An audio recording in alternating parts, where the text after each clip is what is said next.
네, 안녕하세요. 여러분들의 구독과 좋아요로 이 채널이 유지되고 있습니다. 네, 영상 속도는 1.5배를 추천드리는 바이고요. 네, 이번에도 어떤 소식이 나왔는지 같이 한번 내용을 보도록 하겠습니다. 네, 달러 인덱스 추이는 111.21을 기록을 했다라고 하는데요. 미국의 고용 시장이 여전히 견조함을 보여줌으로써 어떻게 보면 해당 금리 인상을 더욱더 가속화할 수 있을 만한 정도가 되었기 때문에 달러 인덱스에 영향을 좀 끼쳤다라는 것과 금 가격 추이는 온스당 1711달러 선으로 마감을 보여주었다고 하는데요. 이번에도 마찬가지로 달러 인덱스에 따른 영향성을 좀 받았다라고 보시면 될 것 같습니다. 그 다음으로 유가는 또 개별 소식이 또 있기도 했었는데요. 배럴당 87.76달러 선으로 마감을 보여주었고, 보게 되면 최대 감축량이 200만 배럴 규모의 감산에 합의했다라는 내용이 또 유가에 미치는 영향이 꽤 컸다라고 합니다. 그렇지만 실제로 보게 되면 실제 감상 추이는 90만 배럴 정도밖에 안 된다고 합니다. 그 배경은 생산 쿼터가 충족하지 못했다라는 측면이 있었지만 언제든지 이것도 수리하거나 뭐 보완한다고 하면 할 수는 있겠죠. 그래서 일단 200만 배럴로 감산의 합의가 나왔다라는 점이 더 크게 유가에 영향을 끼쳤다라고 보시면 될 것 같습니다. 그 다음으로 500 플러스 희망 유가 내용이 또 나와준 게 있었는데요. 나이지리아 석유 장관이 이런 이야기를 또 하기도 했습니다.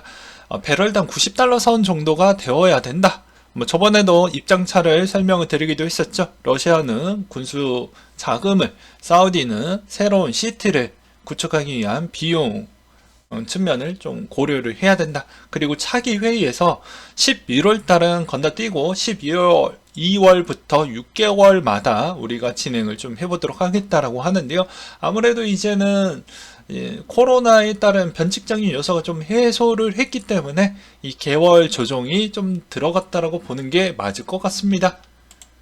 그 다음으로 바이든 씨의 오펙 플러스 근시안적인 감산 결정에 좀 실망이 나왔다고 하는데요.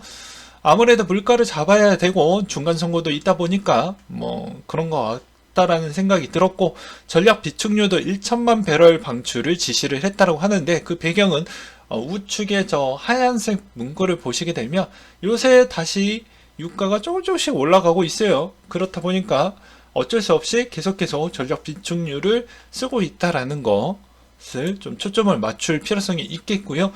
글로벌 CEO들이 경기 침체 골이 깊지 않고 기간도 짧을 것 같다라는 의견도 있었고, 전 세계 CEO들의 86%가 내년 경기 침체에는 올 것 같다라는 내용도 나오기도 했습니다. 응답자의 20% 향후 3년간 고용 동결, 고용의 찬바람이 전망이 보여진다라는 내용이 있었는데요. 더 골이 깊어야 된다라고 저는 생각을 하고 있습니다. 왜 그러는지는 누누이 설명을 했기 때문에 요약해서 한 번 더 정리를 해서 설명을 드린다라고 하면, 그냥 본인들이 갖고 있는 자금을 실업자가 빨리 돼서 그 갖고 있는 자금을 더 빨리빨리 소비를 시켜야, 고갈이 되어야 이 인플레가 빨리 줄어들 수가 있기 때문입니다. 그렇지만 미국의 경기 침체가 다른 나라들 대비보다는 상대적으로 잘 방어가 될 수밖에 없는 이유는 이번에 인플레 감축 법안하고 그 다음에 바이든이 생각하는 미국의 내재화 형태로 지금 진행을 하고 있다라는 거. 그래서 대부분 제조업들이 특히나 한국이 제일 많이 투자를 많이 했잖아요, 미국에다가. 그래서 여러 가지 고용이 감소하는 모순은 크지만 소수에서도 어떻게 보면 여러 가지 취업 부분이 좀 해결이 되어가고 있는 게 같이 지금 진행을 해주고 있다라는 것과, 그 다음에 이제 월스트리트 부분에 따른 자료를 보게 되면 이때까지 금리 인상을 가파르게 할 때마다 여전히 문제가 많이 터졌다라는 것입니다. 우리가 예기치 못하는 그런 문제점이 계속 나올 수 있다라는 것인데요. 앞으로 어떤 문제점이 나올 것인지 우리도 계속 기초해서 볼 필요성이 있을 것 같습니다. 근데 뭐 뒤에 가서 한 번 더 설명을 드리도록 하겠고요. 그 다음으로 물가 상승률이 두 자릿수 국가에 21억 명이 살고 있다고 합니다.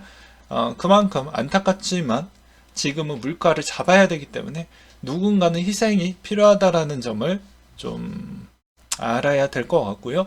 그 다음으로 테라의 권도영 대표가 가상자산 추가 동결이 이루어졌다. 950억 원 정도가 묶였다라고 되어져 있는데요. 이 코인 시장은 요리조리해서 돈 뺄 수 있는 부분이 많이 열려져 있죠. 동결을 했다라고 하지만 그 동결이 다른 쪽으로 돈을 뺄 수 있는 측면은 충분히 열려져 있다라고 저는 생각을 합니다. 얼마만큼 잘 동결에 계속해서 잘 모니터링 하면서 할 수가 있냐가 중요할 것 같고요. 반감기 1호에 따른 비트코인 바닥설 내용이 다시 한번 부각화가 되어가고 있는데요. 24년 4월 반감기 517에서 547일 이전에 바닥을 칠 경우라고 되어져 있습니다. 그러니까 대략적으로 올해 4분기 정도가 이 데이터 기반으로 했었을 때 바닥이지 않겠냐라는 의견이 솔솔 나오고 있고요. 그 다음으로 이탈리아는 부채로 불안정한 상황에 처해져 있다. 22 금리 인상은 이탈리아 부채로 이어지고 있으며 위기는 지나고 있을지도 모를 것 같다. 이런 문제점이 발생을 할 것 같아서 22가 머리를 짜매어서 TPI를 발동을 시키기도 했습니다. 그 다음으로 주기현 대표가 코인베이스 사용해 온 많은 수탁자들이 기관들의 진입 가격이 추정이 된다라고 되어져 있고요. 기관을 믿는다면 불장이 조만간에 올 수도 있다. 최근에 기관들의 자금이 계속 들어오고 있는 건 사실입니다. 그렇기 때문에 이런 점도 우리가 유심하게 바라볼 필요성이 있을 것 같고요. 그 다음으로 코스피 부분의 근황을 보게 되면 2020년 이후 모든 투자자들이 손실이 남았다. 근데 이것도 코인도 마찬가지인 것 같아요. 거의 제로섬으로 돌아올 만큼 과거 대비만큼 돌아왔고, 오히려 코로나 팬데믹 때 충격했었을 때 매수했던 자를 제외한 나머지 쪽은 다 손해이지 않을까 싶습니다. 코인도 마찬가지로 요때 빼놓고는 거의 다 똑같지 않을까라고 싶고요. 그 다음으로 추경호 씨가 시장 환경 달라졌다. 금투세 도입 2년 유예를 시키겠다. 요새 정치권에서 많은 이야기가 나오고 있는데요. 이 금투세 시행 부분이 우리가 반대적인 세력에서 이건 당장 지금 해야 된다라고 주장이 나오다 보니까 어떻게 보면 추경호 씨가 직접 나와서 이 불씨를 꺼트렸다라고 볼 수가 있습니다. 2년 유예하는 거 확실하다라고 그냥 선을 그어버렸죠. 근데 그럴 수밖에 없는 배경은 지금 시점에서 만약에 도입을 한다고 해봤자 의미가 없는 게 누구나 돈을 번 사람이 거의 없습니다. 아까 위에 봤듯이 2020년 이후 모든 투자자가 손실이다. 코인도 마찬가지죠. 그래서 이 내용을 갖고 왔던 문구는 정치적으로 해석을 하려고 하는 게 아니고 그냥 코인도 마찬가지로 주식과 거의 비슷하게 이제 진행을 하려고 하다 보니까 웬만하면은 이런 금투세 부분도 우리가 좀 알아야 된다라는 것과 그 다음에 번외로 22년도 남성 미혼율 추이가 좀 놀라웠습니다. 보게 되면 88년생 미혼율이 73%, 상당히 높죠. 그리고 93년생 미혼율이 93.5%. 이거 어디에서 갖고 온 통계냐, 어디 출처를 좀 밝혀라 라고 아마 물어보실 것 같아서 제가 또 따로 한번 확인을 해 보았습니다. 통계청 자료입니다. 그렇기 때문에 확실한 자료라는 걸 다시 한번 말씀을 드리겠고요. 이렇게 미혼율 추이가 높게 나오는 모순인도 있기 때문에 한 번쯤 정리를 해드리고 싶어서 그냥 잠깐 번외적으로 설명을 드리는 거예요. 이 미혼율은 요새는 결혼을 하더라도 1년에서 2년차 때까지는 혼인신고를 안 하죠. 그렇기 때문에 혼인신고가 안 되는 비중을 보게 되면 너무 높게 나온 거 아니겠냐. 그렇기 때문에 오히려 이 통계는 맞기는 하지만 실질적으로 혼인신고 비중이 좀 더 늦게 하는 방향성이 있기 때문에 좀 더 미혼율 추이가 더 높게 나온 거 아니냐. 이런 의견들이 좀 많이 나와주기도 했었고요. 또 반면에 또 부동산 쪽도 또 연결이 되어져 있습니다. 미혼이고 결혼하는 시점에서 주거를 같이 하고 또 이런 시스템이 또 있더라고요. 저도 잘 모르지만. 근데 그거에 따른 또 혜택이 있습니다. 부부 특별 어쩌고저쩌고 하면서 그것도 같이 엮어서 보면은 좀 답변이 될 것 같습니다. 그 다음으로 미국의 자산 운용사 골드트리가 530만 달러 상당의 스시를 보유하고 있다고 하는데 이거는 그냥 집어치우고 우리는 우리 나름대로에 있는 그런 포트폴리오에 더욱더 힘을 실길 바라겠습니다. 왜냐면 이거 스시보다 더 괜찮은 게 더 많기 때문이죠. 올해 NFT 블록체인 3표 출원 6,000건 넘고 지난해 대비 3배 이상 증가를 했다라고 하는데요. 3월에 1,080건으로 가장 많았고요. 4월에 800건, 2월과 5월 각각 700건 중후반 정도를 기록을 했다라고 합니다. 올해 2분기 NFT에 관심이 줄면서 시장이 얼어붙었지만 장기적으로 이쪽에 수익성을 올리려고 기업들이 고군분투를 하고 있다는 점은 역시 이쪽이 대세이다라고 볼 수가 있습니다.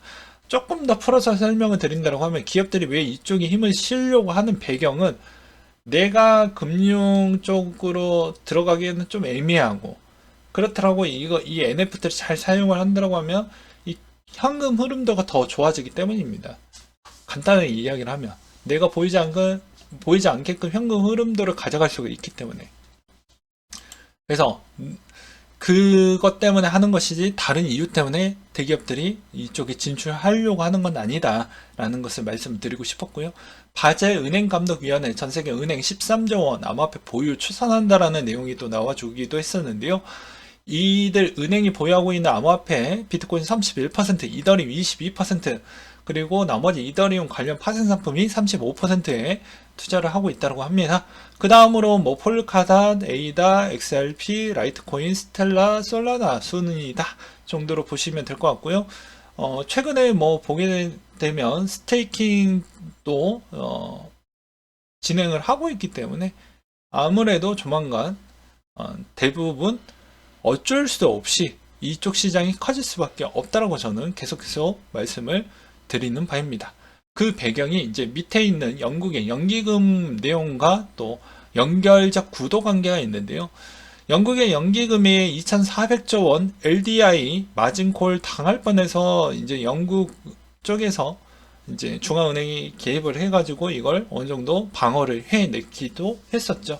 근데 제가 과거에 이런 내용을 또 준비를 하지 않습니까? 네, 기존의 블로그에서도 2020년도 12월 15일자에 제가 쓰기도 했었는데, 왜 보험사들이나 연기금들이 왜 초위험되어져 있는 비트코인을 매입하거나 초위험화할 수 있으면 그런 상품구에다가 투자하는 배경은 전 세계 인구가 고령화 추이가 온다라는 건 이제 지급률이 더 높아지는 단계가 오기 때문에 그 이자 상품군을 충독하고 충당을 할 만한 수익성이 필요하다라는 거예요. 근데 한동안 또 제로금리에 가까워졌잖아요. 그렇기 때문에 이게 쉽지가 않다 보니까 오히려 어쩔 수 없이 연기금이나 이런 쪽도 다 이게 뭐 그런 보이지 않는 그런 게 좀 있었다라는 것이죠. 그렇기 때문에 보게 되면 운영 수익률도 중요하고 포트폴리오도 중요하는데 이거를 잘 맞춰서 돌리기에는 여간이 힘들었다. 그래서 어쩔 수 없이 채권 비중을 좀 낮추면서 주식과 뭐 예금과 부동산 말고도 나머지 쪽의 수익성이 더 드라마틱하게 나올 수 있는 쪽에 더 맞춰가지고 했었다. 비트코인도 보게 되면 뭐 4년 주기설로 했었을 때도 여전히 뭐 장기적으로 투자하는 보험 입장이나 연기금 입장에서도 충분히 매력적인 자산인 건 맞잖아요.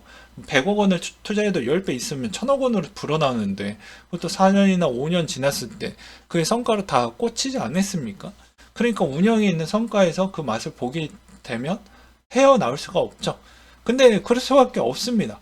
예, 연금의 보증 준비금을 어느 정도 쌓아 두어야 되기 때문에 이게 쉽지가 않는다는 것이죠.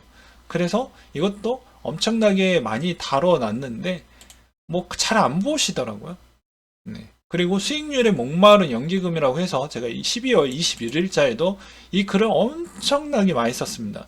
2025년도 때가 되면 노동인구보다 연금 수령자가 더 많아진다. 그렇기 때문에 이거 메꾸려면 쉽지 않는다라고 했죠. 그래서 17년도 미국의 공무원연금 재원 확보율을 통해 가지고 비트코인을 또 하기도 했었고 뭐 그랬던 내용들이 꽤 많이 있었는데 이런 거는 또 잘 쳐다보지 않더라고요. 그래서 저는 이해가 됩니다. 네. 왜 이런 행동을 했는지. 근데 대부분 뭐 슈카월드에 있는 댓글 내용들을 보게 되면 왜 이렇게 뭐 되게 위험하게 투자를 했냐 뭐 이렇게 막 일단 까는 거에 집중이 되어져 있는데 이제 그쪽에 저는 이해가 되는 바입니다. 예. 그게 안 되면 폰지 사기는 충분히 정치적으로 공격을 당할 수가 있기 때문이죠. 아무튼 그렇기 때문에 앞으로도 비트코인은 꾸준하게 갈 수밖에 없다. 지금에 있는 지금 금리가 앞으로 뭐 4%가 유지가 됐다라고 해도 비트코인이 주는 수익률은 어마어마하게 앞으로도 많이 남아져 있기 때문에 그런 걸 또 보게 되면 연기금이나 기타 보험사들이 계속해서 들어올 수밖에 없는 실정이다라고 말씀을 드리면서 이상으로 마치도록 하겠습니다.